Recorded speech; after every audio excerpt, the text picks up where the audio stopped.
Hi Donna, thanks for the video. Yeah, things looking really good there. Obviously, as I said, physically looking very good also helps a lot. Okay, with being able to maintain your shape, accelerate and stay balanced, all these types of things. So well done for that. Okay, so the sort of big fundamental things. Okay, obviously that movement of the head in the trigger. Okay, obviously when it gets pronounced, that happens. Okay, then it's almost impossible to get there, especially consistently. Okay, and then obviously the stalling instead of the big full follow through. Right, so on both of those drills that you were doing, both those things look really, really good. Okay, much, much, much better. Okay, very little of this happening, very little of this happening. Okay, so really, really well done. Right. So setup wise, when we're doing the narrow stance, okay, look at quite a short club you're hitting there. Right, you're definitely too far from that ball and too low. Okay, so the club was just set up to not react nicely. Okay, I have a feeling that's what's happening out of the bunkers as well, right? So make sure that we not here. Forget about knee flex. Okay, it's all about how straight your back is and how much tilt you have. All you do is just unlock the knees. Okay, but don't bend the knees. Yeah. Okay, so straight back, over, unlock the knees, right? So we want to be more there, less there. Okay, all right, keep doing the same drills.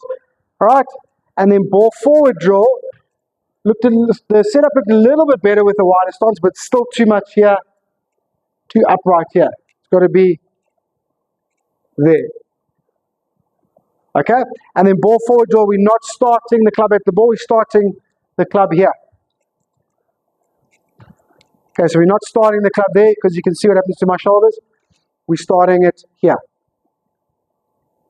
Okay, so make those adjustments. All right, okay, and then in terms of bunkers, right?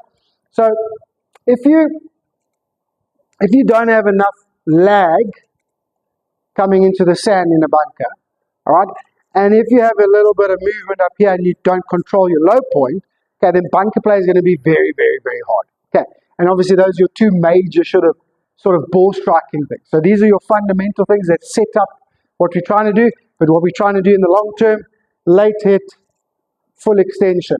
That's the long-term goal, right? We don't do those things without this and this. So right now, swing-wise, those are your fundamental things, hence those drills. But bunker play would make sense if you early and if there's any movement here. Okay, so what you want to do with bunker, obviously try and send me a video if you can of some bunker play. Okay, but we want to open the face a touch, but we wanted to use as much wrist action as possible in the bunkers. Okay, that's number one. But ideally nice and late into the sand.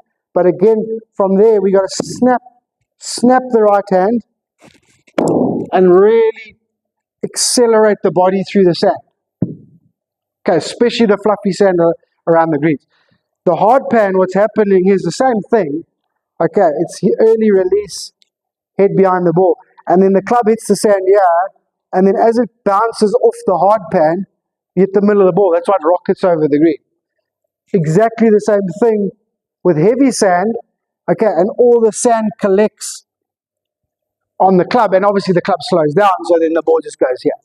So it's all about the early release and hitting too far behind the ball in the sand.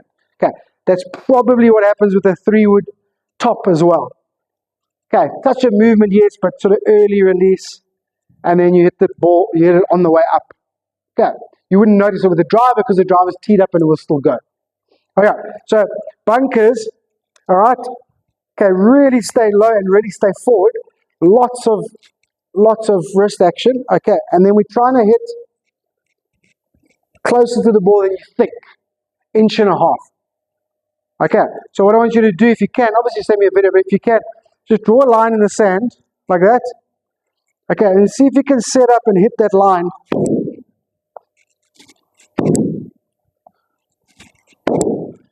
Okay, now watch those back again. Have a look at how much wrist action and lag is coming in. Have a look at how consistently I hit the same spot as I moved along. Obviously, I'm not in the sand and doing a video, so I didn't quite accelerate through, but if you look back at those videos, you'll see the lag the wrist action, and you'll see how consistently I hit the same line. So draw a line in the sand and see how consistently you can hit that line. Once you can do that, then all you got to figure out is where I want the ball relative to the line. Okay, good. And that's same with hard pan.